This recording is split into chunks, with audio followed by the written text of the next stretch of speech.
வணக்கம் ஃப்ரெண்ட்ஸ். அடிக்கிற வெயிலுக்கு நல்லா ரெஃப்ரெஷ் பண்ணுற மாதிரி ஒரு சூப்பரான ட்ரிங்க் தான் இன்றைக்கி நம்ம பார்க்க போகிறோம்.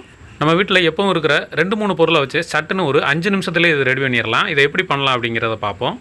இப்போ இதுக்கு முதலாவது ஒரு மீடியம் சைஸ் மிக்ஸி ஜார் ஒன்று எடுத்துகிட்டு அதில் ஒரு 50 கிராம் அளவுக்கு சீனி சேர்த்துக்குருவோம். அடுத்ததாக இதில் ஒரு 2 டீஸ்பூன் அளவுக்கு இன்ஸ்டன்ட் காஃபி பொடி சேர்த்துக்குருவோம். நீங்கள் இன்ஸ்டன்ட் காஃபி பொடி எந்த பிராண்டாக இருந்தாலும் சேர்த்துக்கோங்க.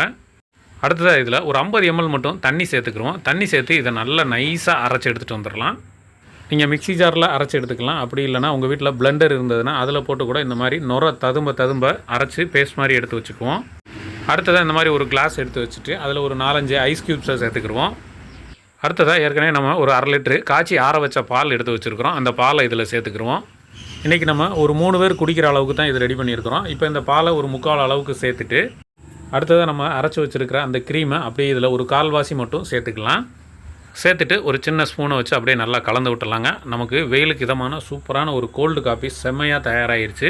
நிறைய பேர் காஃபி பிரியர்கள் இருப்பாங்க. வெயில் நேரத்தில் குடிக்கிறதுக்கு அவங்களுக்கு இந்த மாதிரி கோல்டு காஃபி ரொம்பவே பிடிக்கும். நீங்களும் வெயில் நேரத்தில் இதே மாதிரி ஒரு கோல்டு காஃபி செஞ்சு குடிச்சு பார்த்துட்டு எப்படி இருந்துச்சுங்கிறத கமெண்ட்டில் சொல்லுங்கள். நன்றி.